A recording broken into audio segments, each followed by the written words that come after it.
Vamos orar? Senhor, nosso Deus e nosso Pai, te agradecemos, ó Deus, por esta rica oportunidade que o Senhor nos concede em estarmos aqui, ó Pai, pela manhã, um domingo, Senhor Deus. Outrora estávamos na congregação, mas no momento não estamos sendo permitidos, mas nas nossas casas queremos te louvar e continuar aprendendo a sua palavra. Fala conosco, Senhor Deus, nesta manhã, tenha misericórdia da nossa vida, nos ajuda para que possamos discernir a sua palavra, para que possamos discernir a sua vontade. Assim clamamos a Ti em nome de Jesus. Amém.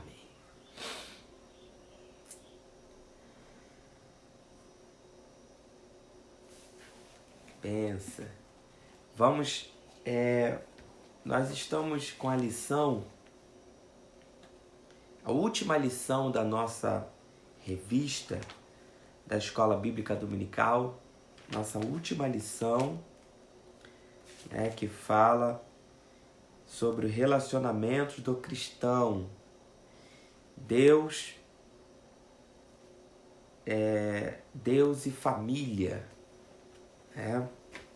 Vamos falar sobre esta lição, quero ser bem sucinto nela, tentar passar todo o tópico, estou bem cansado, essa face de sono aqui não é porque eu acordei agora, mas porque o plantão foi bem pesado, O plantão dessa noite foi...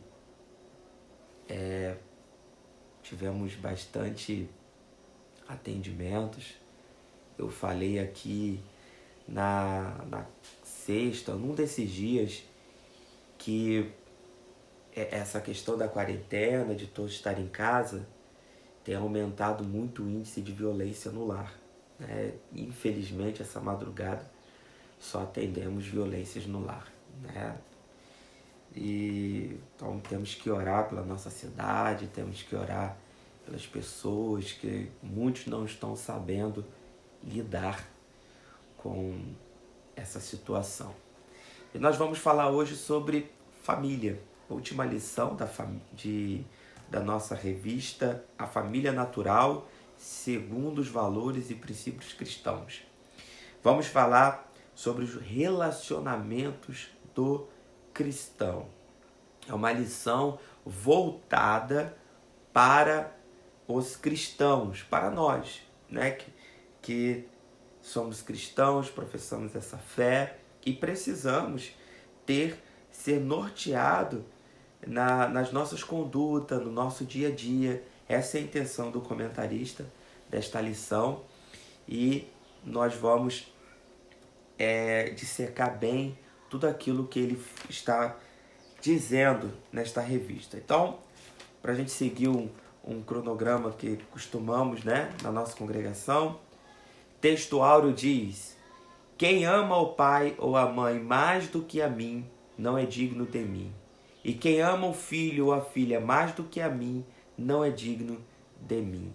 Mateus capítulo 10, versículo 37. É importante que o discípulo de Cristo saiba discernir os diferentes relacionamentos, priorizando com Deus.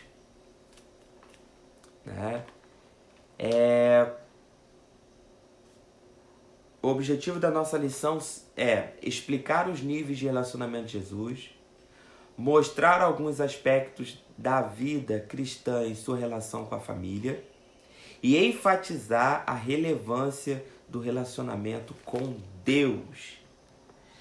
Nossos textos de referência estão em Lucas capítulo 2, Lucas capítulo 12 e Lucas capítulo 14. Lucas capítulo 2, versículo 51. E desceu com eles e foi para Nazaré, e era-lhe sujeito, e sua mãe guardava no seu coração todas estas coisas. Lucas capítulo 12, versículo 52 diz: porque daqui em diante estarão 5 divididos em uma casa, 3 contra 2 e 2 contra 3. Versículo 53. O pai estará dividido contra o filho, e o filho contra o pai, a mãe contra a filha, e a filha contra a mãe, a sogra contra a sua nora, e a nora contra a sua sogra. Lucas capítulo 14, versículo 26.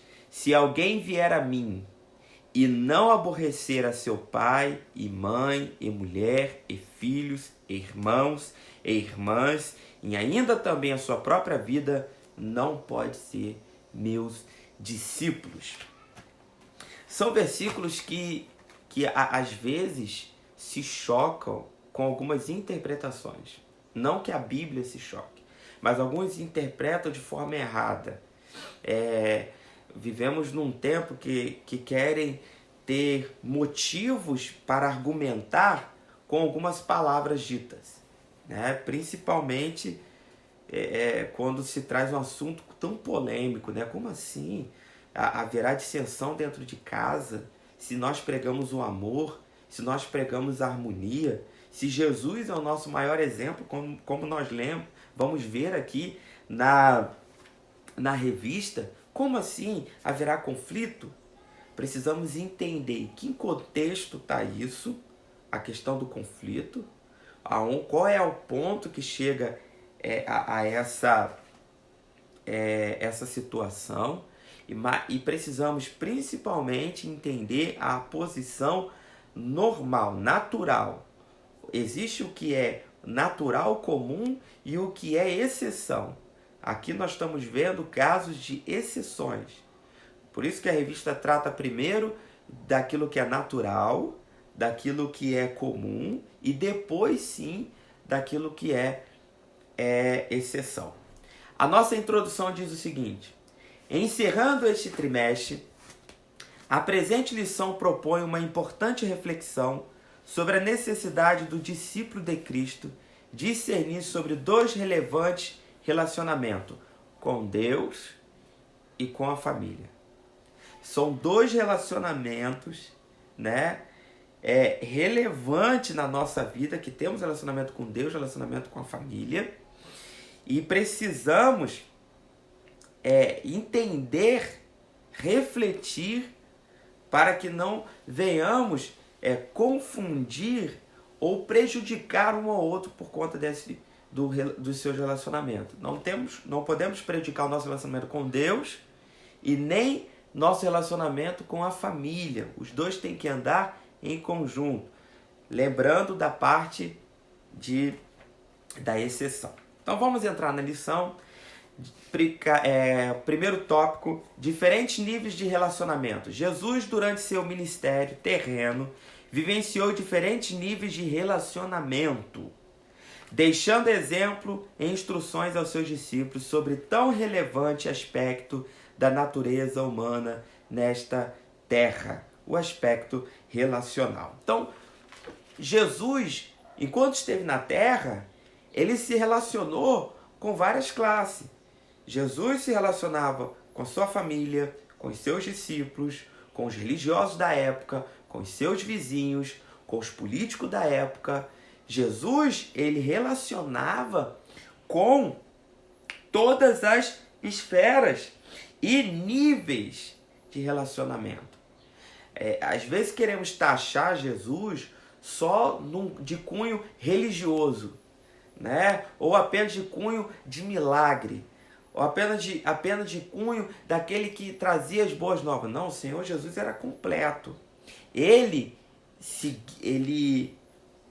relacionava com todas as classes sociais, com todo tipo de pessoa, vivenciava ali, tinha um bom relacionamento e nos deixa grandes exemplos. É o que nós vamos atentar nesta manhã. Jesus e sua família terrena. De acordo com o plano divino de salvação, o Filho de Deus se fez carne e habitou entre nós. Está lá em João capítulo 1, versículo 14. Tal acontecimento se deu dentro de um contexto familiar. Entendamos isso. O ministério do Senhor Jesus, o trabalhar do Senhor Jesus foi dentro de um contexto familiar. Jesus teve pai, teve mãe, teve irmãos.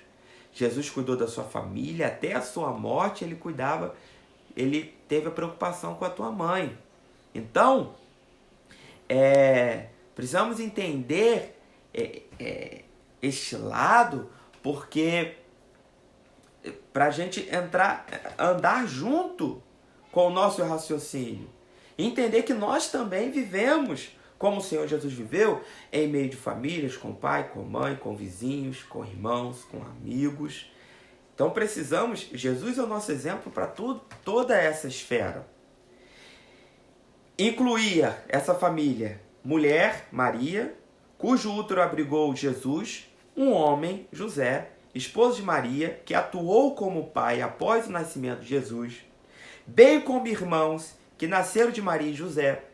Portanto, Jesus experimentou também, em sua passagem na terra, na forma de homem, o relacionamento familiar. Assim, Jesus é o nosso maior exemplo também neste nível de relacionamento. Então, até mesmo no nível de relacionamento, até mesmo na nossa família, Jesus é o nosso maior exemplo. Amém? Então, podemos extrair de conhecimento, podemos extrair exemplos, podemos ser guiados no nosso relacionamento familiar também com os passos do Senhor Jesus Cristo. Às vezes, nos preocupamos tanto em ser igual a Cristo dentro da igreja, tendo os dons, tendo autoridade, tendo uma boa retórica, uma boa mensagem, unção, que nos preocupamos, né? Esquecemos de nos preocupar que precisamos ser como Jesus também dentro da nossa casa, que o Senhor Jesus nos ensina isso também. Subtópico 2, relacionamento de Jesus com Maria e José. É preciso enfatizar o cuidado e a dedicação de Maria e José com Jesus. Olha, Maria e José receberam um grande trabalho. Eles tinham uma responsabilidade imensa.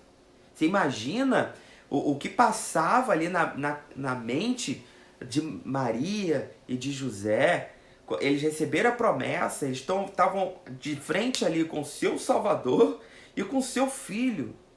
Mesmo em meio a promessas, a revelação, a palavra de anjos, e mesmo em meio a isso tudo, a forma que o Espírito Santo trabalhou, a forma que Maria engravidou, mesmo com tudo isso, o Senhor,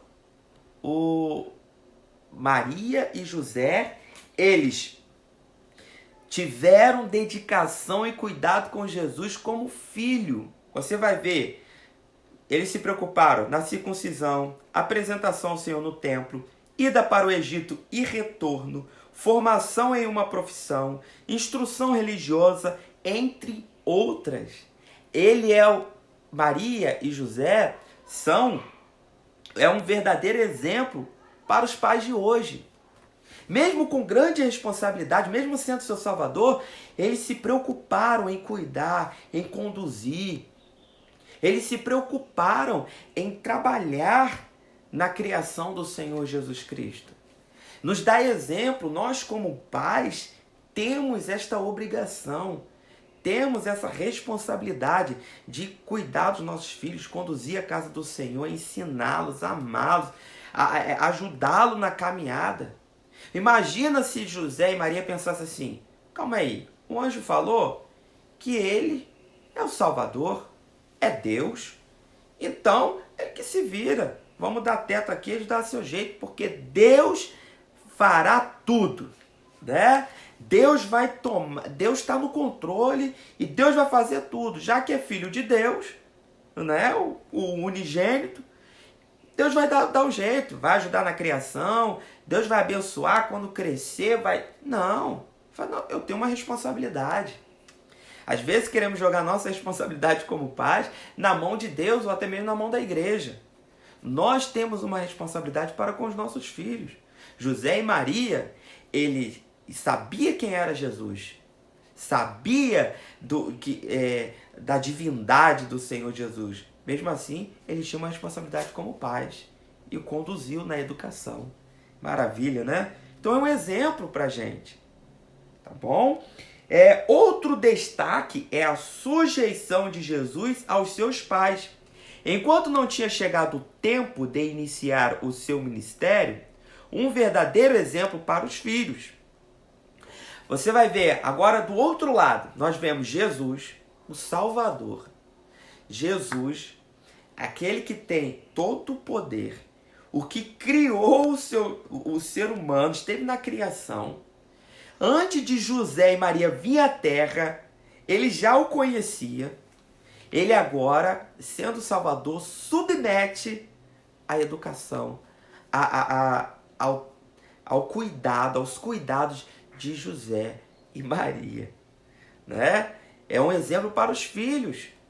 Se Jesus, sendo Cristo, submeteu às orientações dos seus pais, nós, como filhos, temos também a obrigação de atentarmos, de ouvirmos aquele que já passou pelo caminho que nós vamos passar ainda, aquele que nos ama, cuidou da gente, que quer o nosso bem. Se o próprio Jesus, que sabia muito mais do que José e Maria, como Deus, como ser humano sujeitou, quanto mais nós, que somos filhos, chegamos agora no mundo, né? Então, esse é um grande exemplo para os filhos também. Mesmo na cruz, sofrendo terríveis dores, Jesus não ignorou sua mãe, mas providenciou para que fosse amparada. Né? Evidente que, após o início do seu ministério, a prioridade de Jesus passou a ser o cumprimento do plano divino de salvação, o que nem sempre foi compreendido por sua família. O nosso presbítero irmão Fábio está comentando aqui, família unida, projeto de Deus, e é isso mesmo. Deus, o projeto do Senhor é a nossa união como família. Jesus, na sua morte, como diz o comentarista, ele se preocupa com que a sua mãe não fique desamparada, porque Jesus tinha uma responsabilidade com Maria.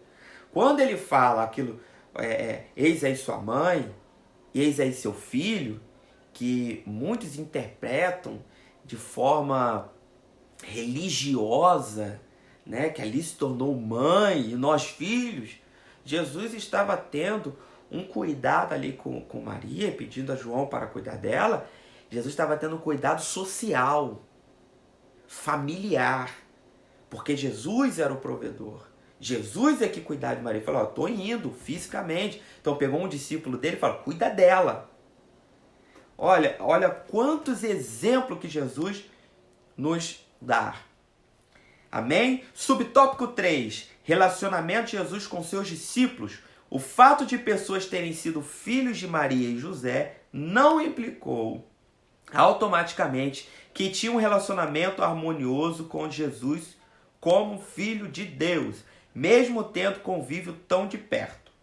Porém, quando pessoas ouviam a palavra de Jesus, obedeciam e criam nele como o Messias prometido. Sendo assim, seus discípulos eram considerados por ele como sua família.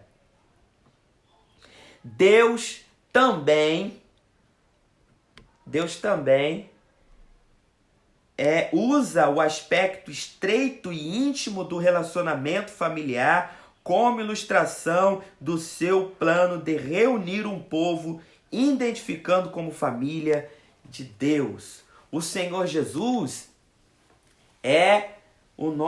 ele nos traz essa ideia também para dentro da igreja, né? A minha mãe está aqui comentando, minha família, meu bem maior, nossa família, nosso maior tesouro. É uma verdade, né? É o nosso bem maior. E o Senhor Jesus, ele usa esse bem maior para falar para trazer um exemplo para a igreja. E ele tinha os seus discípulos como família, amigos. E nós temos também essa cultura, este bom costume de considerarmos um ao outro como família. Por isso que nós chamamos um ao outro de irmãos. Meu irmão, minha irmã. Isso é muito importante. Não apenas falarmos, meu irmão, minha irmã, mas vir esta palavra carregada do peso de um irmão, de uma irmã, de uma família.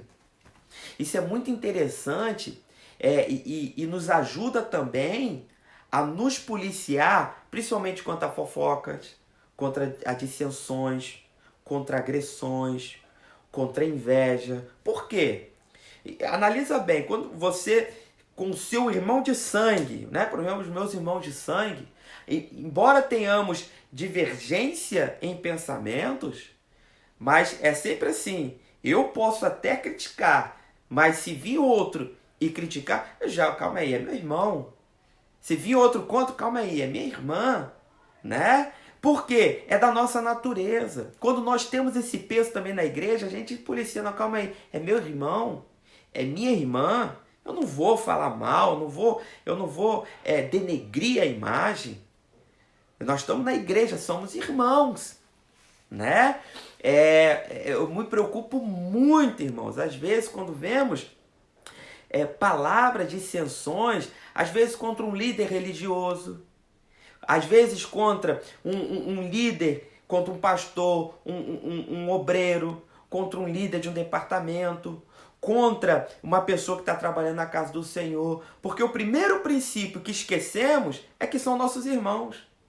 São nossos irmãos. Antes de ter qualquer cargo eclesiástico, são irmãos. Primeiro, eu sempre falo, nós temos que respeitar um outro por três pilares. Primeiro, é uma pessoa, é um ser humano, né, que está ali. Segundo, é o nosso irmão em Cristo. E terceiro, é um líder religioso, é uma pessoa que tem uma posição. Então temos que tomar muito cuidado. Quando nós falamos isso e trazemos o peso desta palavra de irmãos, de família, conseguimos atravessar muitas dificuldades, muitos problemas que temos, conseguimos vencê-los simplesmente por entender que somos uma família. O cristão e sua família, vamos lá, importante que o relacionamento do cristão com a família seja considerado levando em conta a realidade que vivenciamos, nem sempre tão harmoniosa como o plano original, e o que se deseja, e as orientações contidas na palavra do Senhor. É claro, não vamos ser aqui hipócritas. Existe o ideal e o real. Tudo na vida existe o ideal e o real. A gente gosta muito de discutir o que é ideal, né? Porque o ideal é assim, deveria ser assim. Ok, eu respeito a visão dos idealistas, do que pensa como ideal. Eu também penso. Só que existe o real. E o real não é igual ao ideal. Então nós vamos ter famílias sim que tem dissensões, que tem problemas, famílias que não é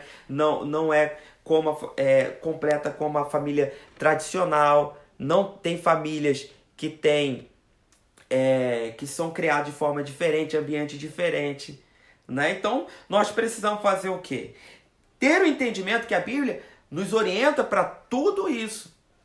Todas essas dificuldades. E sabemos que cada um vai enfrentar de acordo com a sua realidade, né? Então é isso que o comentarista está relatando. Existe o ideal, mas o real é bem diferente. Vamos lá. A importância da coerência. Primeiro ponto. O termo coerência indica coesão, harmonia, né?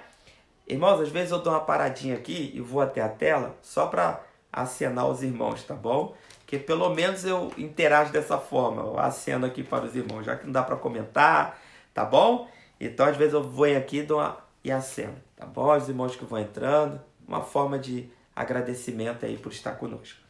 Então o cristão é chamado a um viver coerente, conduta em harmonia com os princípios bíblicos nos quais cremos e anunciamos. Eu sempre bato nessa tecla, sempre.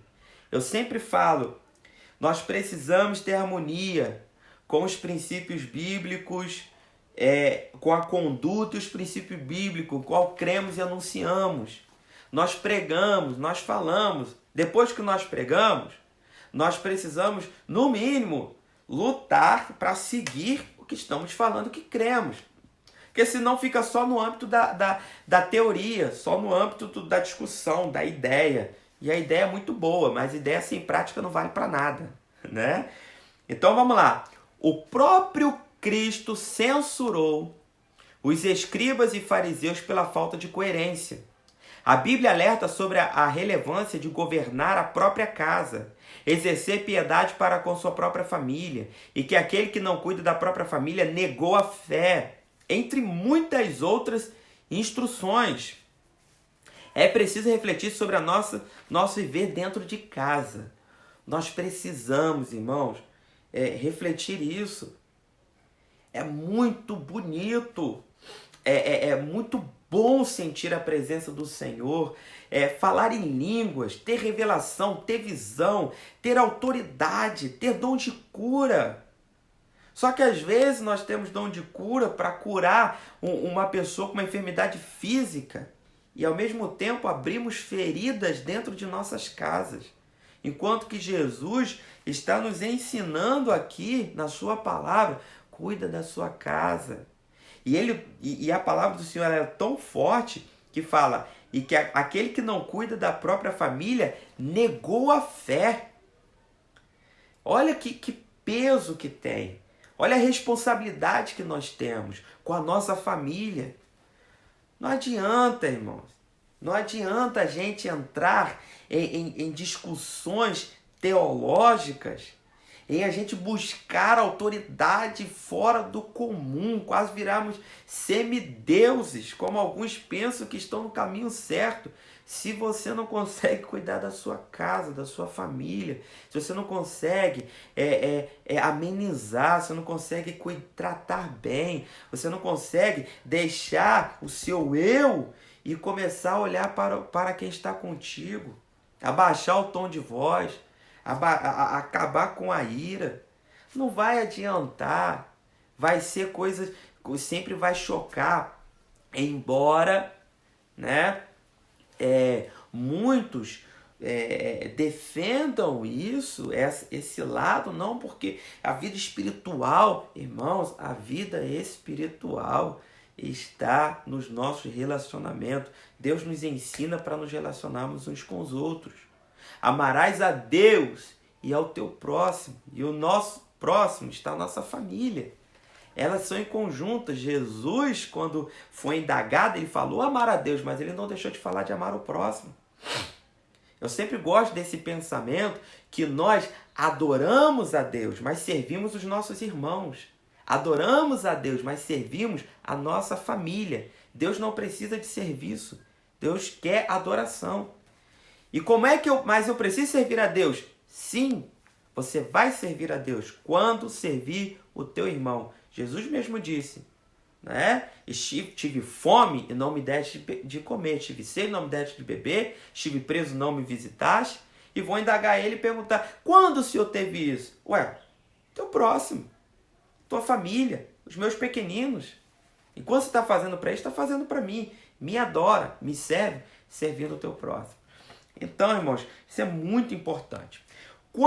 Subtópico 2, quando a família não se converte, aí existem muitas pessoas que entram em choque, muitas pessoas que começam a ter conflitos, né? E não chegamos nem na exceção do conflito. Agora, uma situação de não conversão, ou seja, não professar a mesma fé do que a gente. O que eu tenho que fazer? Bater neles o tempo todo? Eu tenho que ficar ali martelando a cabeça deles o tempo todo? O que a Bíblia fala? Vamos lá. Nem sempre a realidade, o que eu falei, a diferença do ideal para o real, nem sempre a realidade consiste em todos os membros de uma família servindo ao Senhor.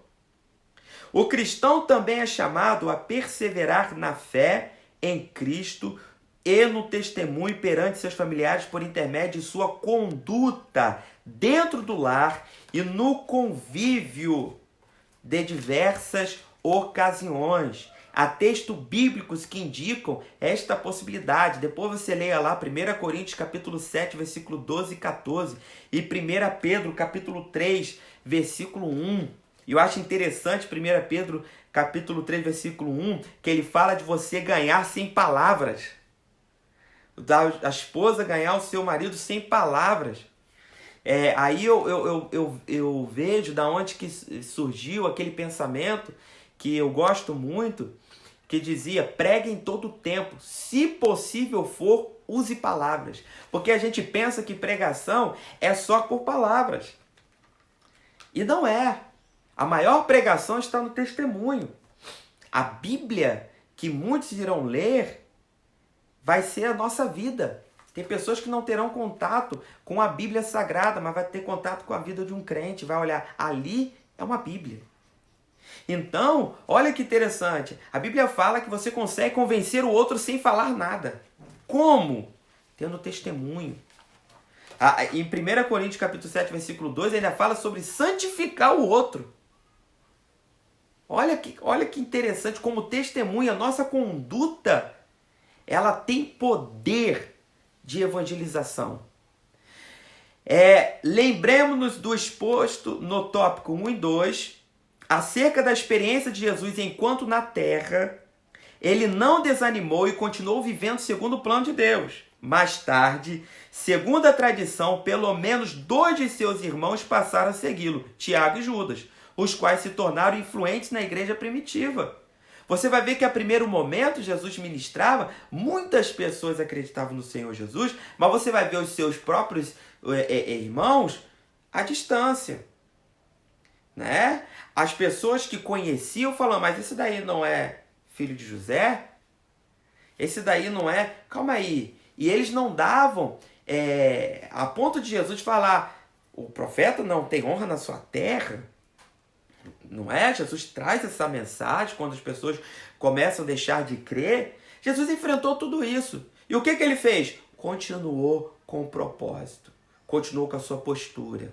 Ele não mudou sua postura, ele não ficou em discussão, ele não ficou lá batendo os seus irmãos. Jesus, ele era enfático com líderes religiosos.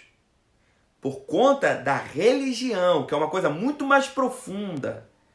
Né? Às vezes as pessoas pegam o líder religioso de hoje e quer comparar com o líder religioso daquela época. Irmãos, é coisa muito diferente.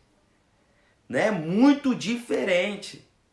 O líder religioso daquela época pregava a lei. O líder religioso de hoje prega a graça e muitos têm dificuldades. Posso dizer assim, há erros na sua formação. E aí nós precisamos trabalhar esses erros. Jesus batia em cima de uma religiosidade que era a lei. Jesus estava vindo fazer uma nova aliança. Então precisamos entender, se situar na Bíblia. Porque às vezes eu vejo pessoas discutindo. Então olha só, os líderes religiosos daquela época eram diferentes do líder religioso dessa época. Eu sou um líder religioso dessa época e não tem nada a ver com o líder religioso daquela época. Então, Jesus, o que ele fez? Continuou fazendo, ministrando, curando. Lá na frente, 2 dos seus irmãos foram seus discípulos. Olha que lindo. Né? Olha que lindo. E tá lá Pedro falando: ganha o teu familiar no silêncio. E o comentarista diz algo interessante. Ele fala assim: o cristão também é chamado a perseverar na fé em Cristo e no testemunho perante seus familiares por intermédio de sua conduta dentro do lar e no convívio das diversas ocasiões. A ocasião que você vai, que a sua conduta vai dizer muito. Se a gente parar aqui para contar testemunho, quantos lugares que nós fomos, festas familiares que adoravam outros deuses, estávamos ali com a nossa conduta. E no término de tudo aquilo ali, nós tínhamos uma oportunidade de louvar ao Senhor. E tinha a oportunidade de falar: Jesus te ama.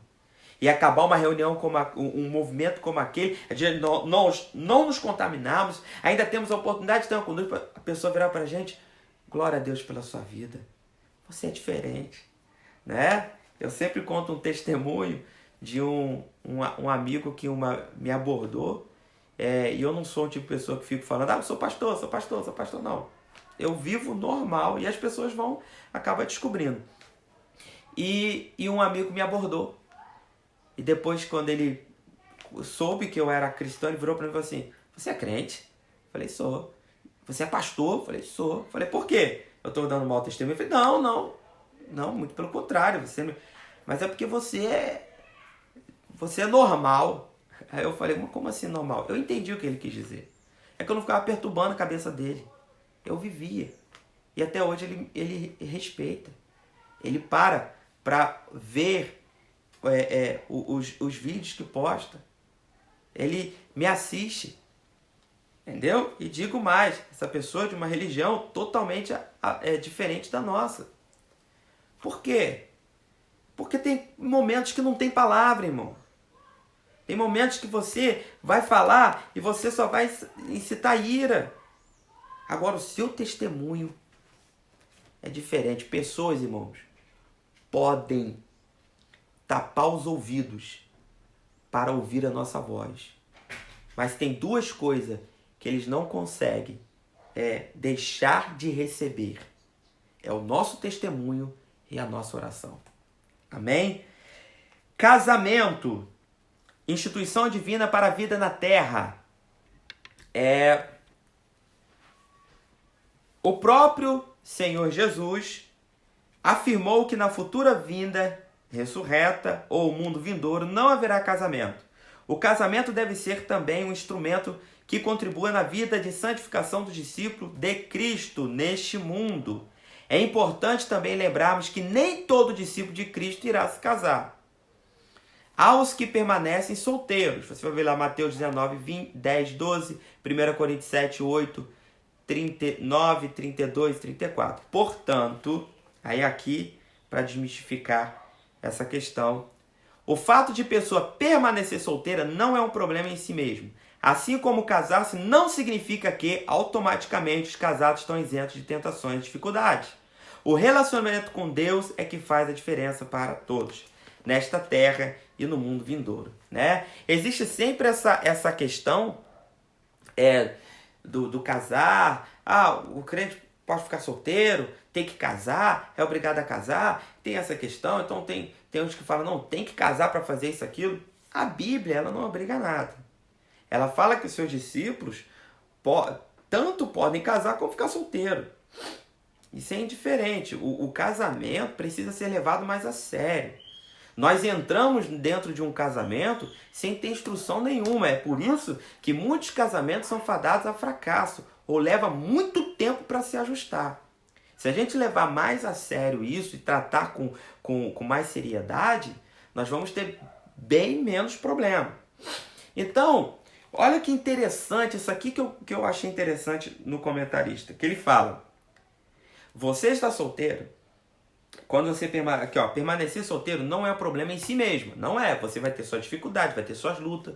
Você vai ter que se conter em muitas áreas. Mas não não tem nenhuma dificuldade, não tem problema. Agora,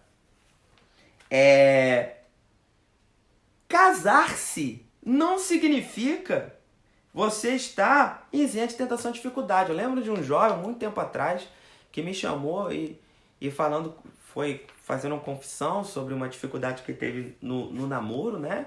Avançou um pouquinho. Aí veio falar comigo, eu falei: irmão, a luta é para todos. Nós lutamos da mesma maneira. Aí ele falou assim: mas quando casar não para? Eu falei: claro que não, irmão. Você hoje luta contra a fornicação e eu contra o adultério. Só mudou a esfera, mas a luta é a mesma. O diabo não deixa assim, casou, acabou, não vou tentar mais. Eu lembro uma vez de um conselho que me deram, que falaram o seguinte: olha, quando você casar, vão parar de falar de você. Né? Porque quando a gente namora, todo mundo está ali observando, todo mundo ali está falando, todo mundo está preocupado. Mas quando você casar, parou. Falei: pô, bacana. Então quando casar, acabou os problemas. Só que o diabo não faz isso não. O diabo luta da mesma forma. A conexão deu uma caída. Voltando. O diabo luta da mesma forma. Com o solteiro, vai lutar com a fornicação, vai lutar para colocar a desilusão, colocar as pessoas para ficar isolada, aquela coisa toda. E com os casados, vai lutar de outras formas. Então, o casamento, ou ato de estar solteiro, Deus está cuidando da gente. E não o que diferencia a nossa vitória, tanto como solteiro quanto casado, não está em você ser solteiro ou casado. E sim, olha que lindo. O relacionamento com Deus é que faz a diferença para todos ou para ambos, né? Nós temos vitória como solteiro, vitória como casado, por causa do nosso relacionamento com Deus. Tópico 3, para chegarmos já para o final, nosso relacionamento com Deus. É importante estabelecer prioridades em nossos relacionamentos, tendo como referencial a palavra de Deus e a direção e capacitação do Espírito Santo para vivenciarmos diferentes circunstâncias. Primeiro, o amor a Deus. Qual é o primeiro de todos os mandamentos? Foi a pergunta que o escriba para Jesus. Ou seja, principalmente, importância, primeiro de todos, é imprescindível ter sempre em mente a resposta de Jesus. Ouve, Deus é o único Senhor. Amarás, pois, ao Senhor teu Deus.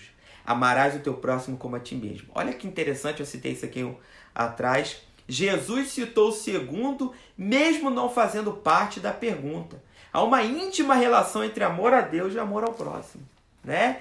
Eu havia comentado lá atrás, né, que a paz do Senhor, meu irmão José, que o Senhor Jesus, quando foi indagado, ele falou, olha, amarás a Deus e o próximo. Não perguntou o segundo, perguntou só o primeiro. Só que Jesus sabia, e é plano de Deus, que tenhamos amor a Deus, mas tenhamos amor ao próximo. E no caso aqui, a nossa família, né? Então, o amor a Deus está ligado, está junto com o amor à família.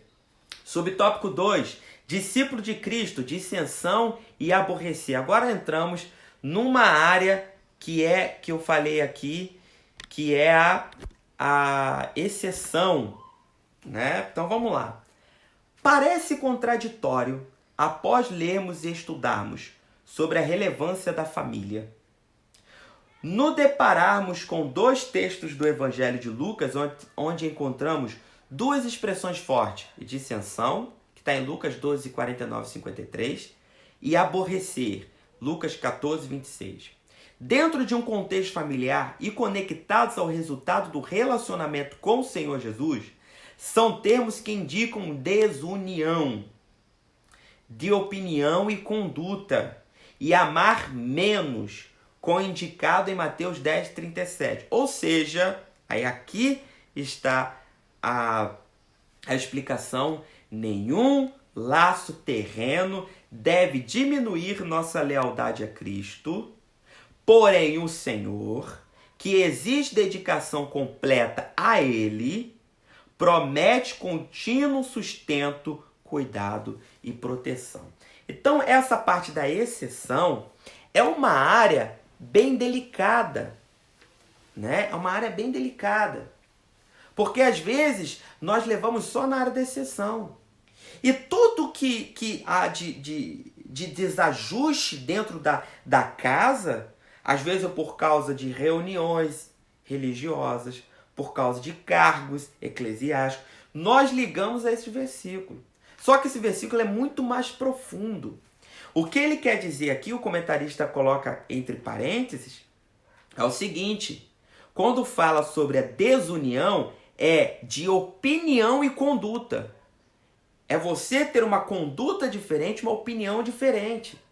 A pessoa adora outro Deus e ama outro Deus, e você ama a Deus e a Jesus. A pessoa tem uma conduta promíscua e você tem uma conduta cristã. A outra frase que está que também fala em Mateus 10, 37, é amar menos. Entenda, amar, porém menos. Porque o nosso amor maior é com Deus, para com Deus. Então, precisamos, porque uma linha muito tênue essa questão. Então, muitas coisas que são colocadas em cima desse versículo, às vezes, está no outro versículo que nós lemos de você ganhar a família em silêncio. Ah, mas aí eu preciso, eu tenho que aborrecer. Não, você não tem que aborrecer ao seu familiar. Você não tem que aborrecer. Está falando o seguinte, para o seu amor, se o seu amor a Deus, a sua conduta a Deus, que é uma conduta certa, né? E também o seu amar a mais a Deus, isso daí trouxer dissensão e a outra pessoa ela ser contra o amor que você tem a Deus, aí sim haverá dissensão. Então você não vai abrir mão do seu amor, fidelidade ao Senhor, a sua conduta certa, para que as pessoas te amem. Porque aí vem o aborrecer, né? É igual aquela questão, um exemplo simples. Eu não posso, os meus amigos, por exemplo, os meus amigos bebem. Eu não vou beber para que eles me acham legal, né? Eu vou ficar sem bebida. E se isso for uma dificuldade para eles, de eu não beber, aí sim haverá um rompimento. Aí sim haverá uma dissensão. Agora, enquanto não há, eu não tenho que ficar colocando argumento. Ah, porque a pessoa não vai na minha denominação. A pessoa não vai na minha igreja. Ah, porque a pessoa não quer o que eu prego. Não aceita. Vai com calma. Ganha as pessoas na conduta.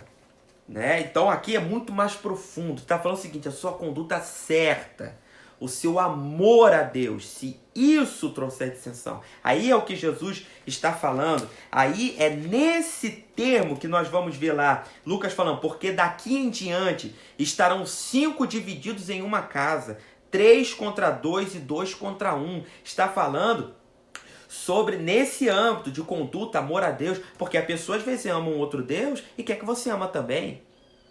A pessoa tem uma conduta promíscua e quer que você tenha também. Aí não. Agora, se a pessoa te respeita, a pessoa está contigo, você também não vai ficar perturbando. O pai estará dividido contra o filho contra o pai, a mãe contra a filha contra a mãe, a sogra contra a sua nora e a nora contra a sua sogra. Nesse âmbito. Então, é um assunto muito delicado e temos que tomar muito cuidado para a gente não estar se aproveitando deste versículo para alimentar nossa ignorância, nossa falta de sabedoria na condução da nossa família.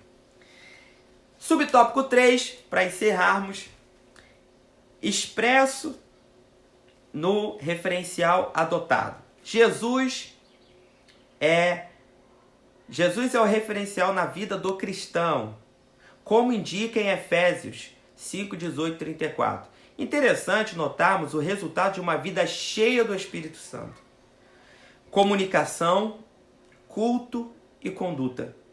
Temos a tendência de isolar os versículos 22 e 33, porém também estão expressando como é a vida de uma pessoa comprometida em um relacionamento com Deus, assim como Efésios 6, 1, 9. Neste texto, há expressões e ideias bem significativas para uma contínua consideração por parte do discípulo de Cristo. Sujeição, amor, entrega, cuidado, sustento, respeito, sacrifício, obediência, honra, instrução. É aquilo que eu falei, naquilo que nós temos de comum é muito grande. Às vezes nos preocupamos tanto com a exceção, esquecemos que nós temos uma larga estrada do comum.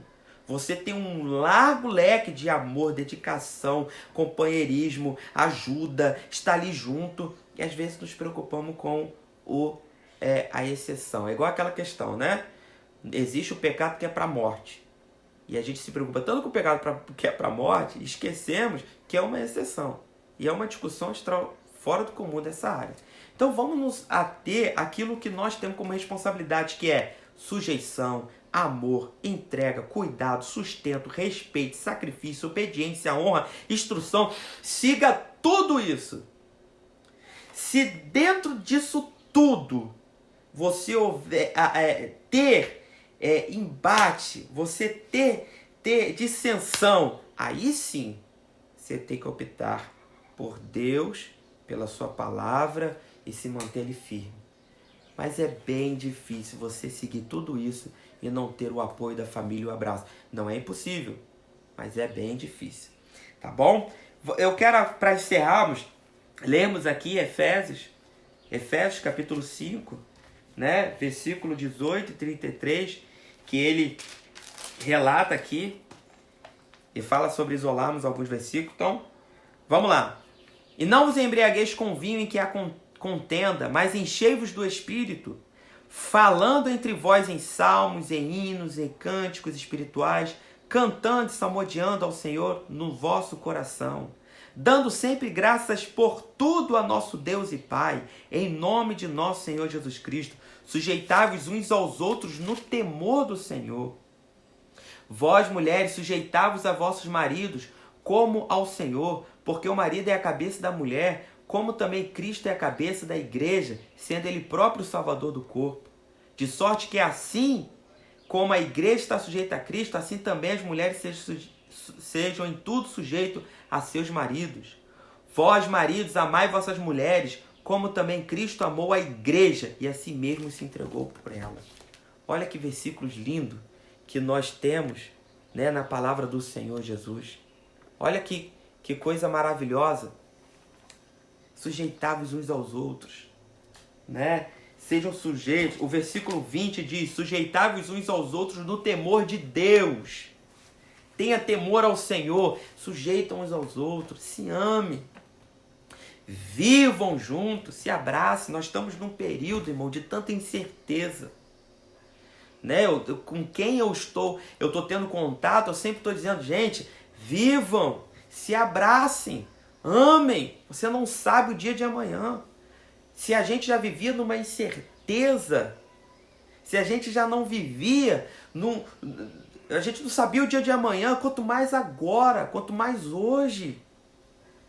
Nós estamos aí numa pandemia. Nós estamos, daqui a 1 mês e meio vai vir outras questões que estão por vir por causa do ciclo natural. Né? Como é que vai ser? A gente não sabe, irmão. Então vivam, amam, sejam, ligam pro outro. A gente não pode ir na casa um do outro nesse momento, se abraçar, beijar, também ligam, conversam, digam o que vocês sentem. Vivam em família. Abaixe a guarda, as dissensões. As coisas estão ficando muito difíceis para algumas famílias. A minha orientação é: abaixe a guarda. Se amem, se respeitem. Os pensamentos são diferentes. Jesus fala sobre isso. Mas a nossa conduta tem que ser uma só. E amor. Se com tudo isso tiver dissensão, amém.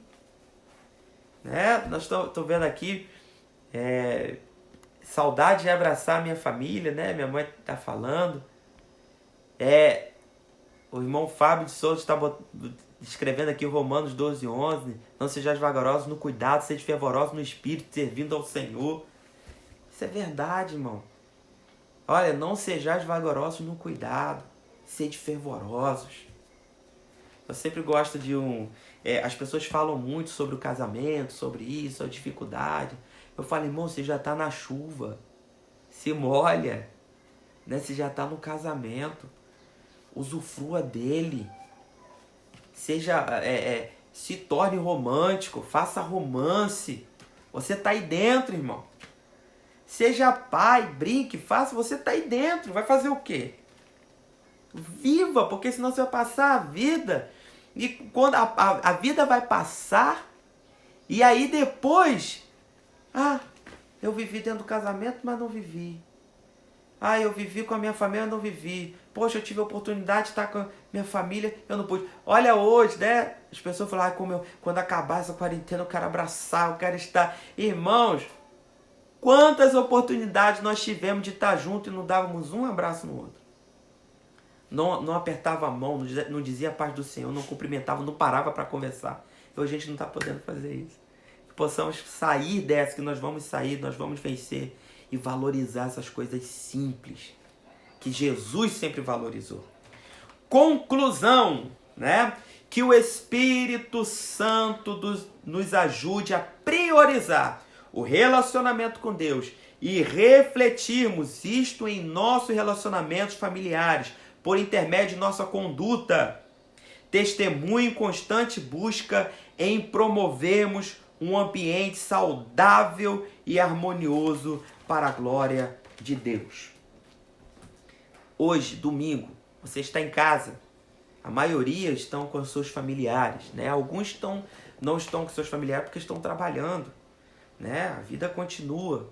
Eu mesmo cheguei do plantão agora, passei o sábado 24 horas longe da minha família, né? Tem muitas pessoas que estão agora enfrentando plantões dentro de hospitais, pessoas doentes, mas você que está com a sua família, faça o melhor almoço, converse, faça e tenha um melhor momento em família, liga para as pessoas, manda mensagem, converse, brinca, sorri.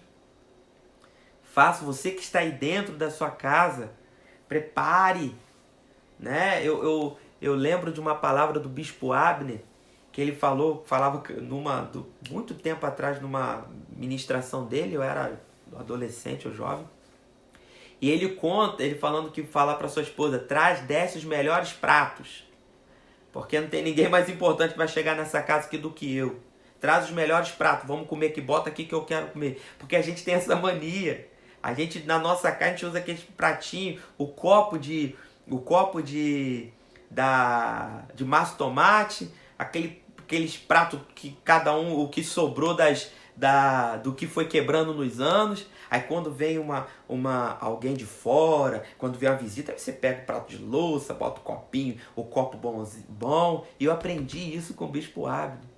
Irmão, a pessoa mais importante na sua vida é quem está dentro da sua casa, sua família. Inverte. Quando viu, não no tratado, mas no pensamento. Desce hoje, irmão. Desce aí os melhores pratos, os melhores copos. Bota na mesa, forra a mesa. Leva o café da manhã na cama da esposa, né? Chama os filhos, senta, brinca, conversa. Faça o que você tem que fazer de reparo na sua casa. Vivam. Sejam felizes. Jesus nos convida a ter um relacionamento extraordinário com a nossa família. Que Deus te abençoe. Esta foi a nossa última lição da revista Betel, né, dominical de adultos, a família natural segundo os valores e princípios cristãos, instituição idealizada por Deus para a perpetuação de relacionamentos harmoniosos e uma igreja sadia. Quero orar por você, quero orar pela sua família, orar pela nossa família, e logo depois estaremos encerrando e vamos colocar em prática tudo aquilo que foi dito aqui. Senhor, nosso Deus e nosso Pai, quero te agradecer por esta rica oportunidade que temos nesta manhã, de estarmos te adorando, te glorificando e exaltando teu santo nome. Eu quero, juntamente com a tua igreja, orar e clamar. Senhor Deus, toma cada um em suas mãos, os abençoe. Que este domingo seja um domingo de bênção, que possamos, ó Pai, viver o que realmente o Senhor tem para as nossas vidas. Senhor Deus, abençoa cada pai, mãe, irmãos, primos, tios, filhos, ó Pai, a família, todos, ó Pai, genros, noras, sogra, Pai querido, todos aqueles que compõem a família, os abençoe, os fortalece, ó Deus, na sua casa. Deus, eu quero orar também por essas famílias que estão entrando em dissensões, ó Deus, acalma os ânimos, repreenda o mal, os guarde, ó Pai, ó Deus, essas famílias, ó Pai, que tiveram esta madrugada turbulenta, Pai, complicações, Senhor Deus, a ponto de parar em hospitais. Senhor Deus, toma em suas mãos, os guarda, ó Pai querido, eu lhe clamo, no nome do seu Filho amado Jesus Cristo. Senhor Deus, nos dê um domingo abençoado para a glória do Senhor. Logo mais à noite, ó Pai querido, uma live abençoada para a glória do Senhor. Senhor, a ti entrego ao Senhor, ao Pai querido da Igreja Praia do Peró, a todos os irmãos que estiveram conosco nessa live, o abençoe, que eles possam ser cheios do teu Santo Espírito, onde estiveres, no nome de Jesus. Amém. Que Deus abençoe. 7h da noite eu estarei na congregação Praia do Peró, fazer atendimentos a quem quiser, com todas as restrições que nós temos. Nós estamos levando muito a sério isso, tá bom? O isolamento social. que é a questão da distância um dos outros, tá bom? Mas nós estaremos lá para dar uma palavra, fazer uma oração. Não estamos orando em posição de mãos, uma oração à distância considerável. Nós estaremos lá cantando algum louvor, trazendo uma mensagem de 7 às 8. E aí de 8 a 8 e meia é o tempo que eu tenho de chegar em casa para a gente estar fazendo